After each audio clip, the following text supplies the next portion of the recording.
All right. All right. Well. Guess what, guys? Guess what I got? I'm the champ. I'm the champion. Won the Clash of Champions last night. Came back with a belt. A lot of other people can't say that, but I can. You see this pretty piece of hardware? You don't mess with me, okay? All right. Guys, welcome to Woos and What's, and today we are reviewing the Clash of Champions. All right. Okay. Well, guys, check my swag. Got a New Day shirt. New Day. Got a brand new belt. New belt. WWE World Heavyweight Champion. And I lost my voice. As you can see, had a great night, guys. I was there live last night. It was awesome. All right. Just as good as I remember it when I was just a wee young lad. And now I'm a grown boy, and I brought my wife, and it was a great night. Oh my goodness. Let's get into it, guys. First off, starting with the Cruiserweight match. Not gonna lie, I was in the stands getting this pretty sucker when that match was happening. But did go back and watch it on the network, and Drew Gulak did win his match, which is what I predicted. It's a pretty good match to start off of the night. I'll give that match a woo for, you hear my woos today?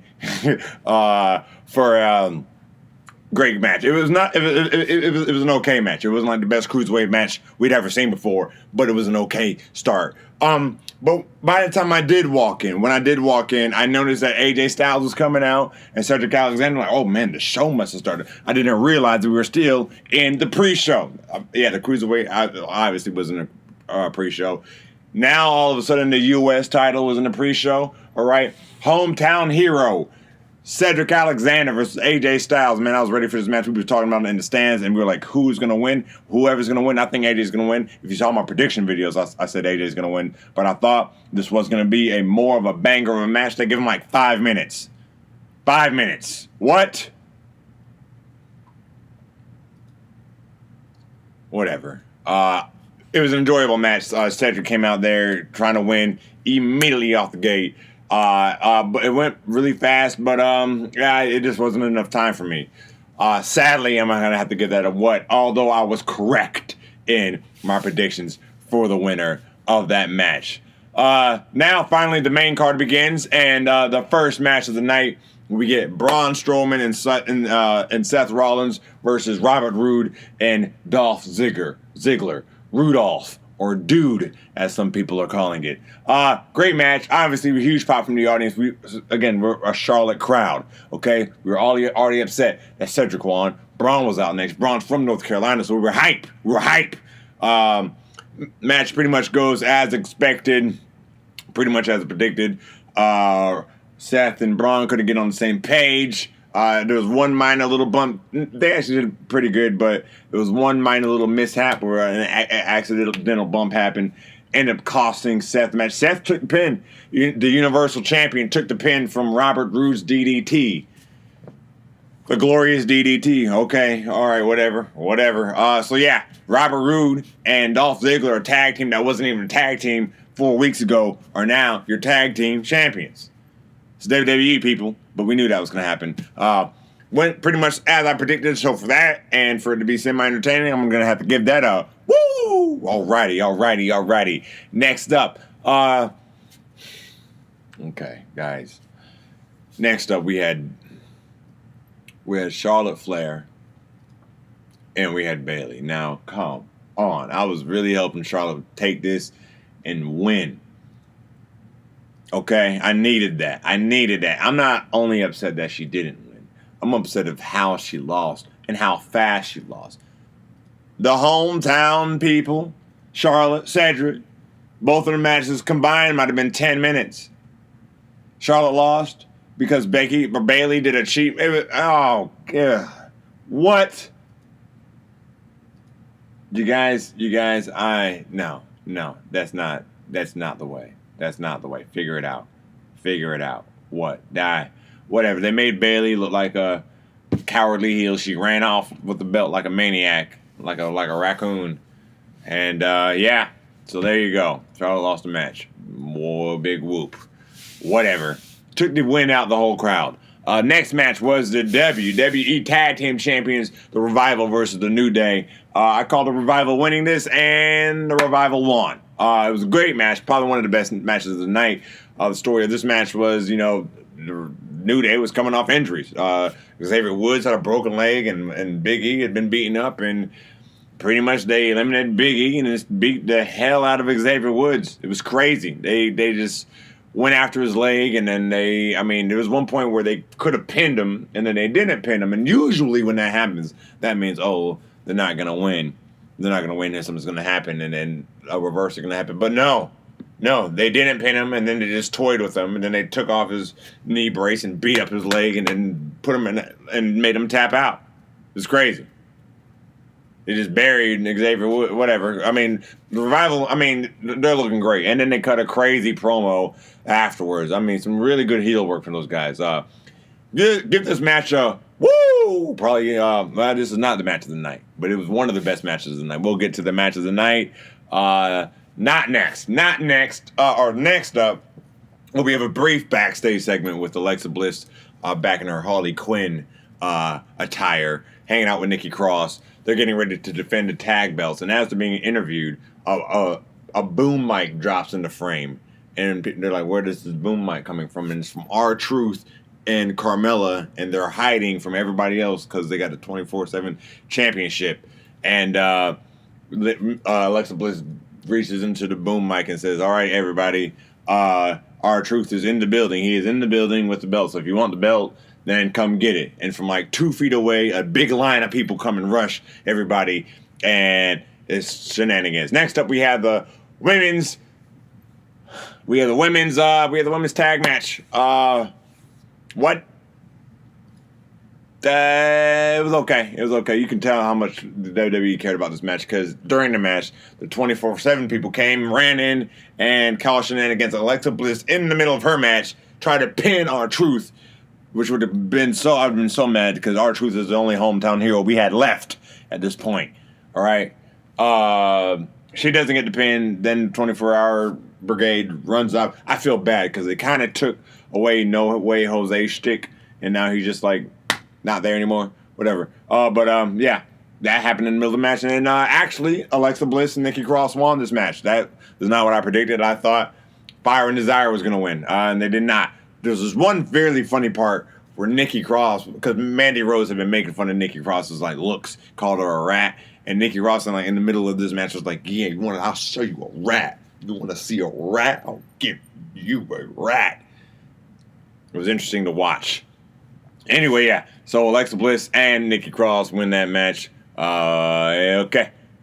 Women's tag team titles. Come on, we gotta do better. Next up, we have the Intercontinental match with Shinsuke Nakamura versus The Miz. Woo! I'll give it a woo only because of Sami Zayn. Sami Zayn comes out there and he's the mouthpiece for Shinsuke. Goes out there and does really good work. Does really good work on the mic. Really heals it up. Talks about the Panthers losing. Just does really good heel work. Shinsuke wins his match is what I think should have happened. I don't think The Miz needs the belt. I think Shinsuke needs to be built back up because he's the man. The Miz takes the loss here. Just as I predicted, Shinsuke wins with the belt. Okay, next up, match of the night by far. Sasha Banks versus Becky Lynch. I'm talking, this is today's The Rock and Austin. All right, I love all the chemistry they have. I love what they had. I was Team Sasha because the wife was Team Sasha. I was Team Sasha. It was awesome. Good back and forth. Let's go Sasha. Let's go Becky. It was awesome. They fought in the crowd. They fought in the audience. A referee died in the middle of the match. He got hit with a chair, and we never saw him again. Never saw him again. Some say he still is laying in that corner of the ring. Poor guy. Anyway, they get in the crowd. They go in the lobby area. Becky throws mustard on Sasha. It's all kinds of crazy. There's an armbar on the stair rail. There's an armbar in the chair. At some point, we weren't told the live audience that the match was over somehow because of a ref bump. When has that ever happened? It doesn't have whatever. That's stupid. We'll get to that later. But yeah, so Sasha wins via DQ, beating up. Becky beat her up, but Becky gets to keep her belt. And come on, man. Come on. Can't wait to see this is probably leading to a Hell in the Cell match at Hell in the Cell next pay-per-view. Can't wait to see that. I hope Sasha gets the belt. She deserves it. She deserves it. Great match. Technically, I got the match right. Technically, I said Sasha was going to win, but she didn't get the belt, so don't really know where to put that. Give this match a big old woo! All right. Next up, we had the WWE Championship. This guy. What? You know who should have won? Me. I did. This. It was a Kofi Kingston versus Randy Orton. I thought Orton was going to win this, and by the end, I was like, please don't let Orton win this. I mean, Orton, man, when you want to wrestle, you wrestle. And when you don't, you don't. For some reason, you didn't give a damn last night, and I felt it in the whole crowd. It was a long, boring, drawn-out match. Kofi won. Nobody cared. All the energy was out. I didn't want to talk about it. What? Kofi, you got to do better. I hope that feud is done. But I know they're gonna drag it out the Hell in a Cell, and who wants to see that right now at this point? Stupid. Randy, you should call yourself stupid. You're stupid. And Kofi Kingston won the match. Retained the title. Let's move on. Let's see. Next up, I almost forgot about this match.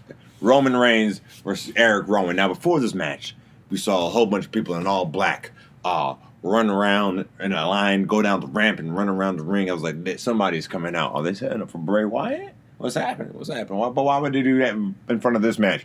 I was confused. But I'm like, I know what they're doing. Somebody's hidden. I see it. But I forgot about it in 5 minutes. So anyway, the match starts, and it's a crazy match. The only match on the whole card that has no belts on the line, no DQ, Eric Rowan, Roman Reigns beating the holy crap out of each other in the audience, beating each other with cameras and jibs. And look, at one point, Roman Reigns it's almost like somebody put in like a video game code, and all of a sudden Roman got like a giant wrench or something and hit Eric Rowan with it. It was crazy. It was awesome. And it gets so crazy. They're on the ramp. They're battling it out, going completely brutal, just the way two big men do in the WWE. And Roman Reigns goes for a Superman punch. Boom! Knocks Eric Rowan down. Eric Rowan tumbles down the ramp. Oh, everybody in the audience is like, spare! And Roman's like, yeah, I'll spare. And does this, wow! And runs into a big boot from Eric Rowan only. It's not Eric Rowan. It's Luke Harper. Luke Harper is back, 50 pounds lighter, and he is ready to go. I couldn't believe I lost my mind, and that's when my voice really started going, okay? So it was awesome. Luke Harper and Eric Rowan are back. They're in the Wyatt family together. They're back. They're the Bludgeon Brothers together. They're back. And now they're beating up Roman Reigns.